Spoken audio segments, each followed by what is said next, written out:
یہ جو میرے سامنے پارا کھلا ہے اور آپ کے سامنے اس کا سفر بڑی کامن ہے، اس کی سب سے آخری لائن ہے، آخری لائن نصف سے ہمارے سبق والا ہے۔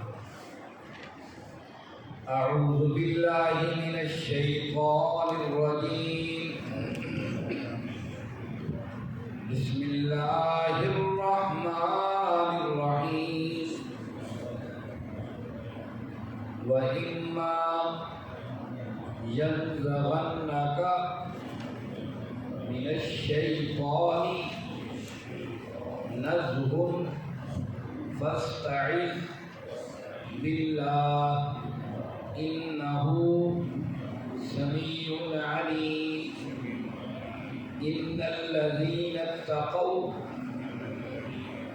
إِذَا مَسَّهُمْ طَائِفٌ من الشیطان تذکروا فإذا هم مبصرون وإخوانهم يمدونهم في الغي ثم لا يبصرون وإذا لم تأتهم بآية قالوا لولا اجتبيتها قل إنما أتبع ما يوحى إلي من ربي هذا بصائر من ربكم وهدى ورحمة لقوم يؤمنون۔ وإذا قرئ القرآن فاستمعوا له وأنصتوا لعلكم ترحمون۔ واذكر ربك في نفسك تضرعا وخيفة ودون الجهر من القول بالغدو والآصال ولا تكن من الغافلين۔ صدق اللہ۔ عزیز ساتھیوں، تمام حمد و ثنا، تعریف و توصیف اس رحیم و کریم رب کے لیے جس کا رحم اور کرم عرش میں سے۔ اس کے بعد لاکھوں کروڑوں درود و سلام اس نبی مہرباں پر جنہوں نے اللہ رب العزت سے حق کو پا کر ہم تک حق پہنچانے کا حق ادا۔ عزیز ساتھیوں، نامہ پارہ ہے، سورۃ الاعراف ہے، اور سورۃ الاعراف کی ہم نے 199 آیات پڑھی ہیں۔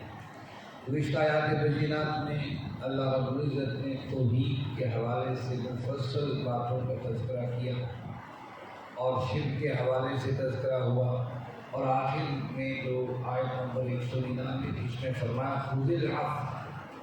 جب توحید اور شرک کے تذکرے ہوں گے، علامہ اعلیٰ اللہ کی توحید سے محبت بڑھے گی اور شرک سے نفرت بڑھے گی۔ جب شرک سے نفرت بڑھے گی تو مشرکین کے ساتھ بھی نفرت پیدا ہو سکتی ہے۔ اس لحاظ سے اللہ خذ العفو وأمر بالعرف وأعرض عن الجاہلین، کہ جو داعی ہے اللہ کی طرف بلانے والا ہے، اس میں یہ 3 صفات ہونی چاہیے۔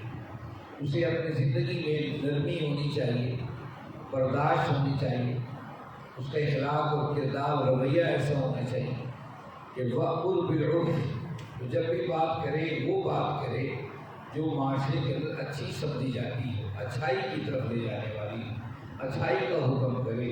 وأعرض عن الجاہلین، کہ ان سے جو جاہل ہیں، جو مشرک ہیں، جو دیگر لوگوں سے مناظرہ اور ان سے الٹی سیدھی باتیں، وہ بحث مباحثے کی طرح نہ پڑے۔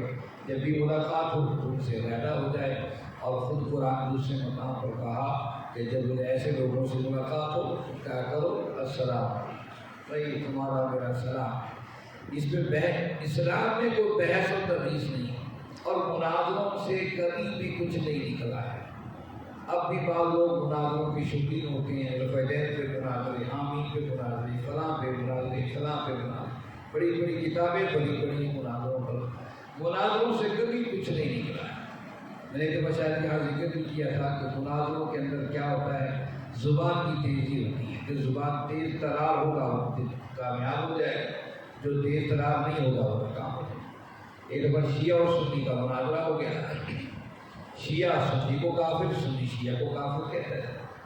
اب وہ کہنے لگے اچھا بھی ایک دوسرے کو کافر کہتے ہو تو اس کی کوئی دلیل دو۔ سنی نے کہا کہ یہ تو شیعہ تو بالکل ہی کافر ہے۔ اس نے کہا وہ کیسے کافر ہے؟ سنی شیعہ نے کہا سنی کافر ہے۔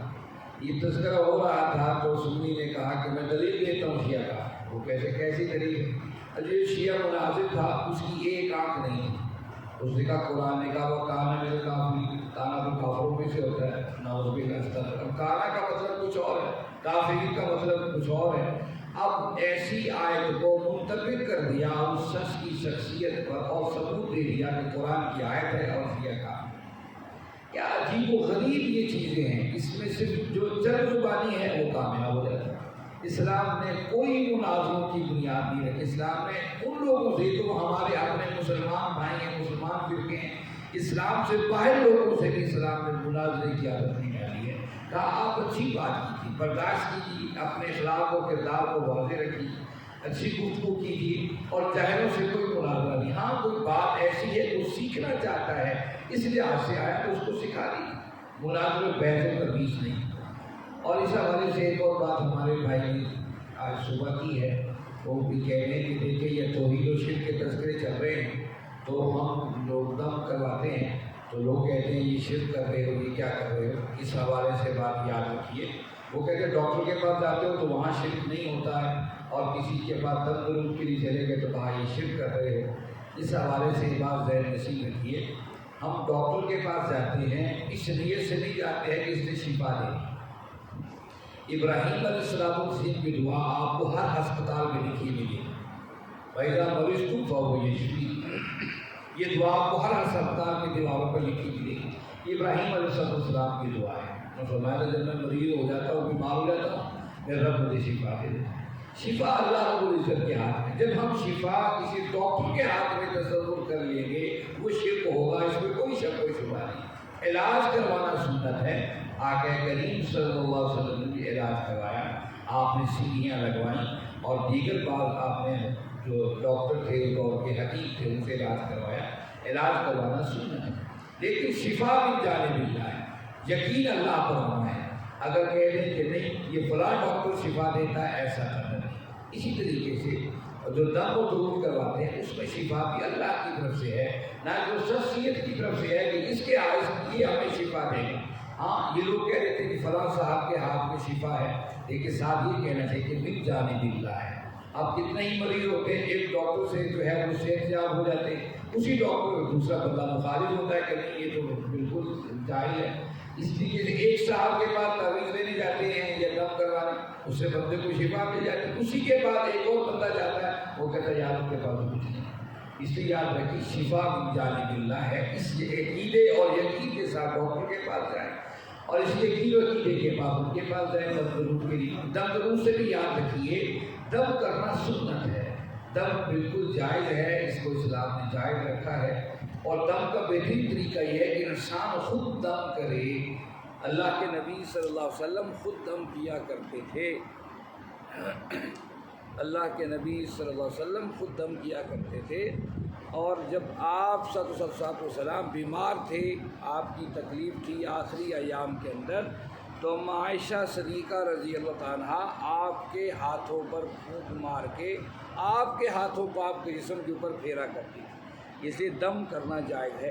ہاں تعویذات کے حوالے سے اختلاف ہے علماء کا، وہ یہ کہتے ہیں کہ گلے میں کوئی چیز نہیں لٹکانی چاہیے کہ اللہ کے نبی صلی اللہ علیہ وسلم نے منع فرمایا گلے میں لٹکانے سے، اور اس کو گلے میں کسی بھی کے گلے میں لٹکانے کو قلادہ کہا جاتا ہے، ٹھیک ہے، اس میں عربی کا لفظ قلادہ ہے۔ اللہ کے نبی صلی اللہ علیہ وسلم نے سختی سے منع کر دیا اپنی وفات سے کچھ عرصہ پہلے، جن کے گلوں میں قلادہ ہے وہ اتار دیں۔ تو اس سے مراد بعض لوگوں نے جانوروں کے گلے میں لٹکے ہوئے وہ لیے جو جوتے یا کوئی چمڑے کی چیز یا کوئی اور چیز لٹکی تھی، جانوروں کے گلوں میں لٹکا دیتے تھے، انہیں نظر نہ لگے، تو آپ نے منع فرما دیا کہ ایسا نہیں ہے، یہ گلے سے اتار دی۔ اس سے بعض فقہا نے سمجھا کہ گلے کے اندر چاہے جانور کا ہو یا انسان کا گلا ہو، اس کے گلے کے اندر کوئی چیز لٹکانی نہیں چاہیے۔ بعض فقہا علماء اس کو جائز قرار دیتے کہ نہیں، قرآنی آیات لکھ دینے میں کوئی حرج نہیں ہے۔ تو بہرحال یہ تعویذ کا اختلافی مسئلہ ہے، لیکن دم اور درود کے اندر کسی کو دم کرنا، یہ تو اللہ کے نبی صلی اللہ علیہ وسلم نے تحسین فرمائی ہے۔ اسی موقع پر وہ بخاری مسلم کی حدیث میں آپ کے سامنے عرض کروں گا، لیکن آئیے قرآن مجید کی آیات کی طرف جو آپ اور ہم نے 199 پڑھ لی۔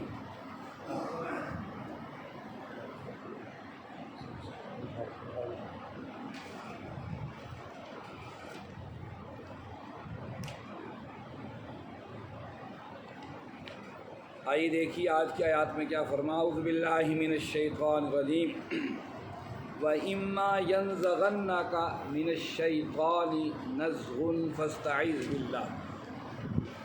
پچھلی آیت کو مد نظر رکھیے، اس آیت سے یہ آیت جڑی ہے۔ وَإِمَّا يَنزَغَنَّكَ، جب آپ کو کوئی ابھارے شیطان، نزغن ابھارنا، فاستعذ باللہ، پس اللہ کی پناہ مانگ لیجئے، انہ سمیع علیم، بے شک سننے اور جاننے والا۔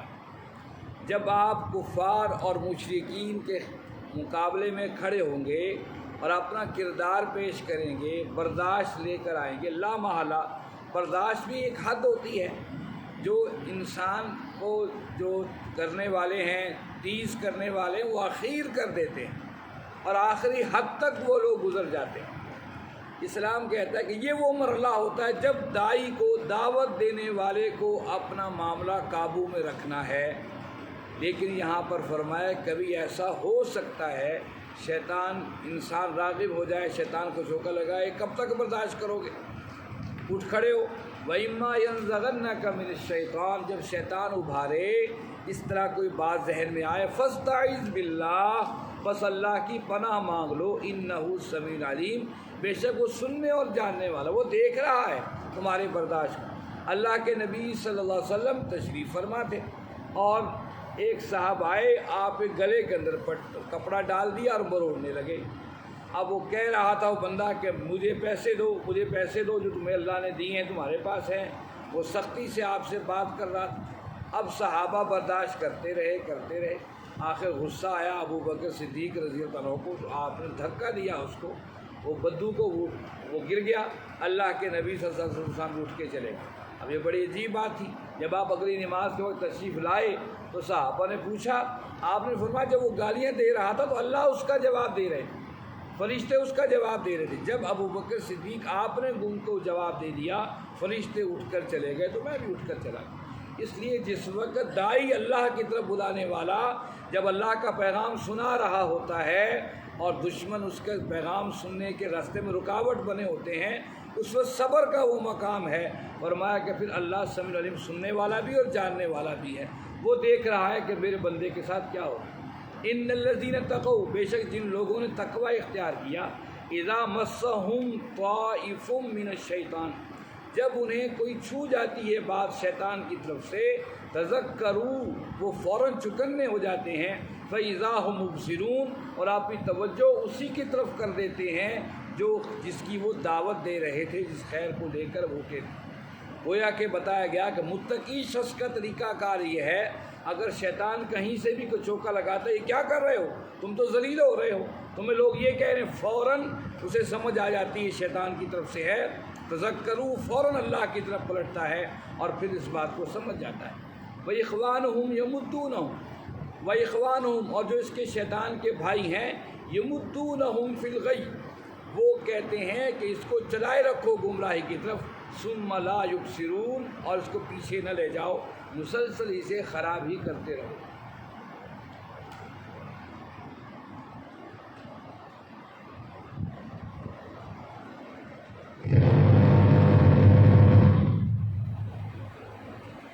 شیطان کی جو چالیں ہیں، وہ ہمیشہ شیطان اور اس کے بھائی ہمیشہ یہ کوشش کرتے رہتے ہیں کہ ان کو گمراہ کر دیا۔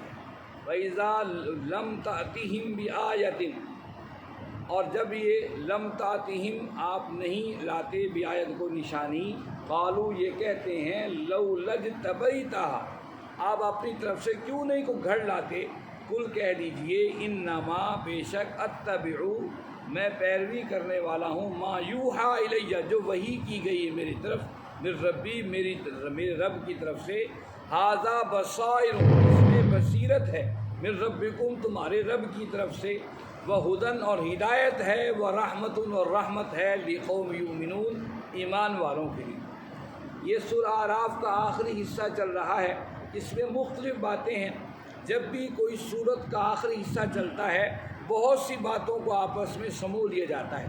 وَإِذَا لَمْ تَأْتِهِمْ آیَةٌ، ایک اور بات اشارہ کیا جا رہا ہے کہ مشرکین عرب کہتے تھے جب آپ اپنے آپ کو نبی بنا لیا ہے، کہتے ہو میں نبی ہوں، پھر آپ کہتے ہو معجزہ اللہ کی طرف سے ہوگا تو معجزہ بھی کو گھڑ لاؤ، نعوذ باللہ استغفر اللہ۔ وہ تنقید کر رہے تھے، اعتراض کر رہے تھے کہ جب تم نے کہہ دیا میں نبی ہوں، اسی طرح کو معجزہ بھی گھڑ لاؤ اور کہہ دو یہ میرا معجزہ ہے۔ لوگ بھی بڑے جو ہے تیز ترار تھے، ہماری طرح سے دیکھیے ہر سوال کے جواب آج بھی لوگوں کے پاس موجود ہوتے ہیں۔ آپ کوئی ایک اچھی بات کر دیجئے، اس کے جواب کے اندر آپ کے حامی بھی ملیں گے اور مخالف بھی ملیں گے، اور مخالف بھی ایسے ملیں گے جو پوری دلائل سے بات کریں گے۔ یہ ہر دور کے اندر طرف زبان لوگ ایسے موجود رہے ہیں، وہاں پر بھی ایسا ہی تھا۔ وہاں پر کفار کہتے تھے کہ اچھا آپ کہتے ہو میں نبی ہوں، جبکہ ہمیں نبی کا لفظ تو سنا ہی نہیں، کیونکہ مکہ کے اندر تو کبھی کوئی نبی کا تذکرہ ہوا ہی نہیں ہے۔ اسماعیل علیہ الصلوۃ والتسلیم سے لے کر آقا کریم صلی اللہ علیہ وسلم تک تقریباً یہ 1000 یا 1500 یہ سے جو ہے کئی ہزاروں سال کا وقفہ، 3000 سال کا وقفہ موجود ہے۔ اب وہاں تو کوئی ایسا تصور نہیں تھا کیا کیا جائے کیا نہ کیا جائے۔ اس پر جو ہے ان کے نبی کے وہ کہنے لگے جب آپ نبی بن گئے ہو تو پھر آپ کوئی معجزہ بھی اجتبا کو گھڑ لاؤ۔ تو اس کے جواب میں اللہ رب العزت قل میرے محبوب کہہ دیجئے انما اتبع ما یوحا الیہ من ربی، میں تو پیروی کرتا ہوں جو وحی کی گئی ہے میرے رب کی طرف سے مجھے، ھذا بصائر من ربکم، یہ جو وحی ہے یہ قرآن مجید کی شکل کے اندر ہے، ھذا بصائر من ربکم، اس میں تمہارے رب کی طرف سے روشنیاں ہیں، یعنی کہ اس قرآن مجید کے اندر وہ ہدن اور ہدایت ہے، وہ رحمت اور رحمت ہے، لقوم یؤمنون ایمان لے کر آنے والے لوگوں کے لیے۔ یہ قرآن ہی معجزہ ہے جس کے بارے میں اشارہ ہو رہا ہے میرے محبوب، آپ کہہ دیجئے معجزہ اصل وہ ہے جو میں لے کر آیا ہوں۔ یہ قرآن اتنا بڑا معجزہ ہے، آج کے اس جدید دور کے اندر بھی قرآن اپنے آپ کو منوا رہا ہے۔ ڈاکٹر حمید اللہ جو ہے فرانس کے اندر بڑے عالم دین تھے، پاکستان کے اندر بھی تشریف لائے تھے، اور پاکستان کے اندر ضیاء صاحب نے انہیں دعوت دی تھی وہ یہاں پر رہیں، لیکن انہوں نے واپس فرانس جانے کو ترجیح دی۔ ان کے ہاتھ پر سینکڑوں لوگوں نے اسلام قبول کیا۔ جب جو لوگ اسلام قبول کرتے تھے وہ باقاعدہ اس کو تحریر کرتے رہتے تھے، اس سے پوچھتے تھے کہ تمہارے اسلام قبول کرنے کی وجہ کیا ہے۔ تو ایک دفعہ انہوں نے ایک شخص ان کے پاس آیا، یہ فرانس کا بہت بڑا موسیقار تھا اور موسیقی کی دھنیں بناتا تھا، اور اس کا نام موسیو تھا۔ اس نے کہا جناب میں اسلام قبول کرنا چاہتا ہوں۔ انہوں نے پوچھا کہ آپ اسلام کا قبول کیوں کرنا چاہتے ہیں؟ انہوں نے کہا میں اسلام اس لیے قبول کرنا چاہتا ہوں کہ یہ جو قرآن ہے یہ کمال کی کتاب ہے۔ انہوں نے کہا کیسے کمال کی کتاب ہے؟ کہا کہ میں موسیقار ہوں فرانس کا، اور جو بھی موسیقی کی دھنیں فرانس کے اندر بنتی ہیں میرے سگنیچر کے بغیر وہ قبول نہیں ہوتی۔ کہتے ہیں میرے ایک دوست تھا مصر کا، مصر سے سفیر فرانس کے اندر آیا، اس سے میری راہ و رسم بڑھی اور دوستی ہو گئی۔ دوستی ہماری اتنی آپس میں ہو گئی کہ ہم ایک دوسرے گھر آنا جانا شروع ہو گئے، یہاں تک کہ ان کی سفارت کا مدت ختم ہو گئی، وہ مصر واپس چلے گئے۔ جب مصر چلے گئے تو ان کے بیٹے کی شادی تھی، انہوں نے مجھے انوائٹ کیا کہ میرے بیٹے کی شادی ہے فلاں تاریخ اور ڈیٹ کو آپ ضرور آئیں۔ وہ کہتے ہیں کہ میں نے اس تاریخ کو دیکھا اور میں بذریعہ ہوائی جہاز وہاں پہنچا۔ جب میں پہنچا میرا ان کے جیسے حال کے اندر، تو اس حال کے اندر بڑی مدھم سی بڑی خوبصورت موسیقی کی گونج آ رہی تھی۔ میں بڑا حیران ہوا، میں نے کہا کہ اچھا میری نشست وہاں پر خالی تھی، میں بیٹھ گیا۔ وہ ایسی زبردست موسیقی تھی کہ میرے دل اس پر امنڈا چلا جا رہا تھا۔ میں نے 2-3 دفعہ کھڑے ہو کر پوچھنے کی کوشش کی بھئی یہ موسیقی کیا ہے، لیکن ان دوستوں نے مجھے پکڑ کے بٹھا دیا ٹھہر کر۔ جس وقت وہ موسیقی ختم ہوئی تو میں نے کہا کہ ایسی موسیقی میں نے زندگی میں نہیں سنی، یہ کیسی موسیقی ہے؟ انہوں نے کہا بھائی یہ موسیقی نہیں تھی، یہ قاری عبدالباسط صاحب سورہ الرحمن کی تلاوت کر رہے تھے۔ کہنے لگے ہیں یہ کیا چیز ہے؟ کہنے لگے ان دوست نے جو میرے سفیر تھے تو انہوں نے مجھے قرآن پاک کا نسخہ بطور گفٹ کیا کہ یہ قرآن پاک لے جائیے اور دیکھیے جو آپ کہتے ہیں وہ بات ہماری سمجھ میں نہیں آتی۔ کہنے لگے میں نے قرآن کا مطالعہ کیا تو مجھے پتہ چلا کہ اس میں جو ہے موسیقی ہے، تو مجھے مسلمان بھی کی دی اور قرآن بھی پڑھائی۔ ان کا اچھا، انہوں نے کلمہ پڑھا دیا اور ایک افریقی مسلمان کے حوالے کر دیا کہ آپ انہیں قرآن پڑھائیں۔ افریقی مسلمان انہیں قرآن پڑھانا شروع کر دیا، الف لام میم سے لے کر سالہ پڑھاتا رہا۔ 4-5 مہینے گزرے، وہ افریقی جو مسلمان تھے وہ قرآن لے کر اس موسیقار کو لے کر آ گئے۔ کہنے کہ ڈاکٹر صاحب یہ بات سمجھ میں نہیں آتی ہے، یہ شخص اڑ گئے ہیں صاحب، کس بات پہ اڑ گئے ہیں؟ کہا کہ انہوں نے کہا کہ پوچھا کہ آپ کس بات پہ اڑے ہیں؟ کہا میں نے پورا قرآن پڑھ لیا ہے، پورا قرآن موسیقی کی تمام زبردست دھنوں کے اوپر مکمل ہے، لیکن سورہ نصر ایک ایسی ہے اذا جاء نصر اللہ فتح، یہ میں جب یہ قاری صاحب مجھے پڑھاتے ہیں اس میں ایک جگہ مسنگ ہے، دھن اپنی جگہ بن نہیں رہی ہے۔ ڈاکٹر حمید صاحب کہتے ہیں میں سر پکڑ کے بیٹھ گیا، وہ قرآن میں موسیقی کیسے آ گئی؟ لیکن یہ موسیقی کو جانتا ہے، اللہ بہتر جانتا ہے کیا اس کے دماغ میں کیا بات آئی۔ کہا مجھے بتاؤ کیسے پڑھتے ہیں؟ تو قاری صاحب نے بتایا میں نے ایسے پڑھایا، بسم اللہ الرحمن الرحیم اذا جاء نصر اللہ والفتح ورأيت الناس يدخلون في دين الله افواجا فسبح بحمد ربك واستغفر انه كان توابا۔ یہ آپ سب دوستوں کو سن، نصر ایسی آتی ہے چھوٹی سی صورت۔ انہوں نے کہا یہ تو ایسی ہے۔ وہ کہنے لگے موسیقی یہ جو افواجا پڑھتے ہیں یہاں پر موسیقی کی دھن جو ہے پوری بنتی نہیں۔ ڈاکٹر صاحب کہتے ہیں میں دل میں اللہ سے دعا کی، اللہ یہ بندہ کیا کہتا ہے ہماری سمجھ سے باہر ہے، اسلام قبول کرنا چاہتا ہے، اللہ اس کے لیے اسلام کے راستے کھول دے۔ اچانک میرے ذہن میں بات آئی، میں نے کہا ہم اس صورت کو ایسے بھی پڑھتے ہیں، بسم اللہ الرحمن الرحیم اذا جاء نصر اللہ والفتح ورأيت الناس يدخلون في دين الله افواجا فسبح بحمد ربك واستغفر انه كان توابا۔ ہم اس طرح بھی پڑھتے ہیں۔ یہ بات میں نے افواجن پڑھی، وہ جھوم اٹھا اور اس نے جو ہے ڈاکٹر حمید اللہ صاحب کمزور پتلے سے تھے، انہیں اٹھا کر جو ہے وہ سر ہلانے کہا اب یہ دھنیں اس کی پوری ہو گئیں، اب مجھے پوری قوت سے مسلمان کیجیے اور میں قبول کرنے کو تیار ہوں۔ ڈاکٹر حمید اللہ صاحب کہتے ہیں اسے کلمہ تو پڑھایا، لیکن میں سوچ رہا تھا قرآن مجید میں کتنے علوم ہیں، کتنے علم ہیں جس کو آج ہمارے دل و دماغ نہیں جانتے ہیں۔ ہو سکتا ہے آئندہ نسلوں کے اندر اس میں اور بھی علوم نکلیں اور لوگ اس علم کو دیکھ کر اسلام قبول کریں۔ تو کہا قرآن ھذا بصائر من ربکم، یہ تمہارے رب کی طرف سے روشنیاں ہیں، وہ ہدن اور ہدایت ہے، وہ رحمت لقوم یؤمنون، اور اس میں رحمت ہے لوگوں کے لیے۔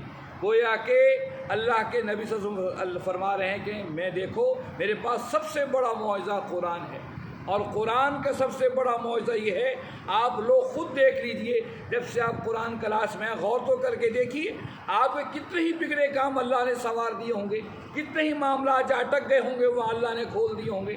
ذرا غور تو کر کے دیکھیے، قرآن دنیا کے اندر بھی آپ کو خیر کا راہی بناتا ہے اور آخرت کے اندر بھی آپ کے معاملوں کو آسان کرتا ہے۔ وَإِذَا قُرِئَ الْقُرْآنُ، اور جب قرآن پڑھا جائے، قریہ کا مطلب قرات کی جائے، فَاسْتَمِعُوا لَهُ، بس اسے خاموش، فَاسْتَمِعُوا خاموش ہو جایا کرو، فَاسْتَمِعُوا بس سنو، لہو اسے، وَانصِتُوا خاموش ہو جاؤ، لَعَلَّكُمْ تُرْحَمُونَ تاکہ تم پر رحم کیا جائے۔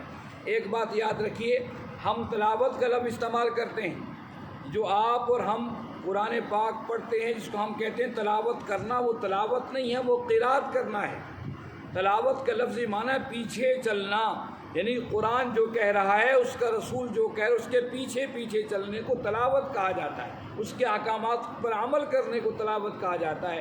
ہماری زبان میں تلاوت قرات کو کہا جاتا ہے، اور قرآن نے بھی قرات تلاوت کے معنوں میں استعمال کی ہے۔ جب قرآن کی تلاوت ہو رہی ہو، پوری کا مطلب جب پڑھا جا رہا ہو، فَاسْتَمِعُوا بس تم اسے سنو، لَهُ وَانصِتُوا لَعَلَّكُمْ تُرْحَمُونَ جب پڑھا جائے تو خاموشی سے سنو تاکہ اللہ تم پر رحم کرے۔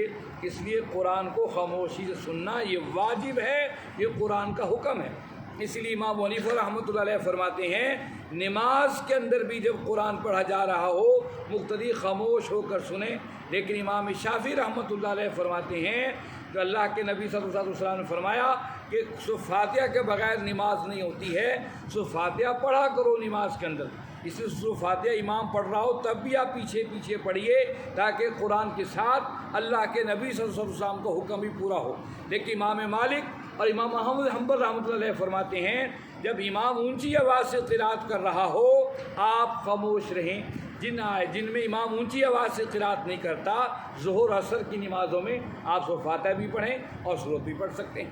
وذکر ربک کا، اور یاد کیجیے اپنے رب کو فی نفسک کا، اپنی ذات کے اندر، تضرعا عاجزی سے، وخیفتاً اور ڈرتے ہوئے، ودون الجہر من القول اونچی آواز کے بغیر، بالغدوۃ والآصال صبح اور شام، ولا تکن من الغافلین اور غافلوں میں سے مت ہو جائیے۔ یا اللہ نے بتایا ذکر کیجیے۔ ذکر کیا ہے؟ یاد رکھیے، ذکر کا مطلب یاد کرنا ہے، یعنی بندے کو یاد ہو کہ میرا رب کون ہے، میرا مالک کون ہے، میرا آقا کون ہے اور میں کس کا بندہ ہوں، یہ اصل میں رب کی یاد ہے۔ وَاذْكُرْ رَبَّكَ فِي نَفْسِكَ، یہ ہر وقت اس بات کو ذہنوں میں رکھا جائے۔ یہ ایک ایسی بات ہے انسان بار بار بھول جاتا ہے، دکان پر بیٹھے بھول جاتا ہے کہ میں کون ہوں، میرا رب کون ہے، اپنے گھر کے اندر بندہ بھول جاتا ہے، اپنی عملی زندگی میں بھول جاتا ہے۔ اصل چیز یہ ہے، اور یاد رکھیے نماز کو بھی قرآن نے ذکر کہا ہے کہ نماز اسی طریقے سے جو تسبیحات پڑھتے ہیں سبحان اللہ الحمدللہ اللہ اکبر، یہ بھی جو ہے ذکر ہیں، لیکن فرمایا کہ اس کو کیسے کرنا ہے، ڈرتے ڈرتے اور آہوزاری کے ساتھ، اونچی آواز سے بلند آواز سے نہ کریں تاکہ دوسرے بھی اس سے جو ہے وہ متاثر ہو جائیں، دوسرے بھی پریشان ہو جائیں کیا ہو رہا ہے۔ اکثر ایسا ہوتا ہے ابھی نماز سے سلام پھیرا ہی ہے اور پھر آواز آنی شروع ہو جاتی ہے، تو بیچارے نمازی بھی بیچارے ڈسٹرب ہو جاتے ہیں۔ بہرحال اس میں وہ راستہ اختیار کرنا چاہیے جس سے کسی کو تکلیف نہ ہو۔ بالغدو والآصال، صبح اور شام۔ صبح شام کے دو معنی ہیں، ایک تو صبح اور شام کے دو وقت بڑی اہمیت کے حامل ہیں، صبح اور شام فجر کی نماز ہے، پھر شام مغرب کی نماز ہے، اس میں خاص کر توجہ کے ساتھ۔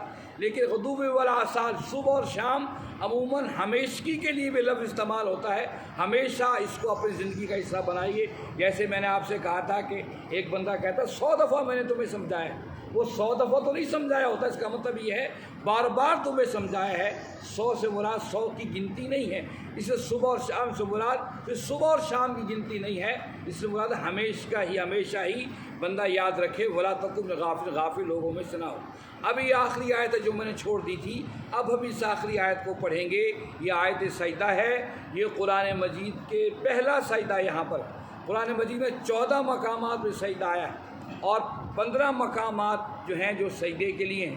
14 کے امام ابو حنیفہ رحمۃ اللہ علیہ کے نزدیک 14 سجدے ہیں، اور امام شافعی رحمۃ اللہ علیہ کے ہاں اور امام احمد حنبل کے ہاں 15 سجدے ہیں۔ وہ سورہ حج کے اندر سیکنڈ لاسٹ جو آیت ہے اس میں سجدے کی جو آیت ہے اس پہ اختلاف ہے، بعض لوگ کہتے ہیں شکرانے کا ہے، بعض لوگ کہتے ہیں نہیں سجدے والی آیت۔ 14 سجدے ایسے ہیں قرآن مجید کے جس پر پوری امت متفق ہے۔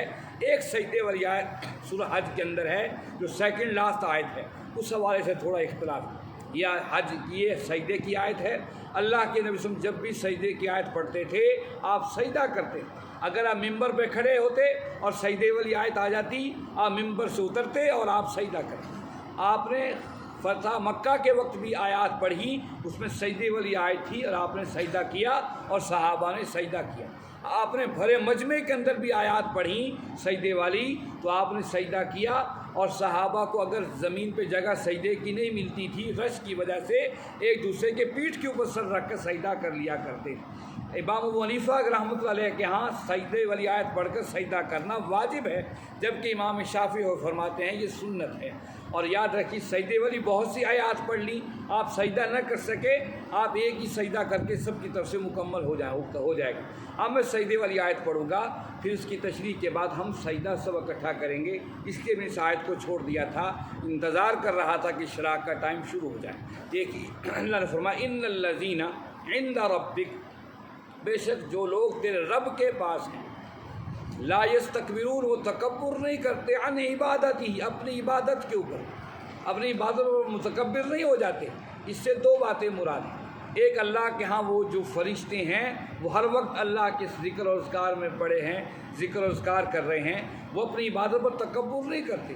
اور دوسرا اشارہ زمین کے اوپر اللہ کے خاص بندوں سے مراد ہے کہ جو اللہ کے بندے ہیں وہ تکبر نہیں کرتے ہم نے اتنی نمازیں پڑھ لی ہیں۔ عموماً جس نماز فرض نماز پڑھتا ہو، نوافل پڑھتا ہو، اس کو دوسرے لوگ کیڑے مکوڑے نظر آتے جو نماز نہیں پڑھتا۔ ہم لا یستکبرون عن عبادتی، وہ اپنی عبادت پر تکبر نہیں کرتے، وہ یسبحونہ، وہ اس کی تسبیح کرتے ہیں، وَلَهُ یسجدون، اور اس کے لیے ہی سجدہ کرتے ہیں۔ اسی پر آیت پارہ مکمل ہو گیا۔ آئیے پہلے سجدہ کریں اور اس کے بعد پھر ہم دعا کی طرف۔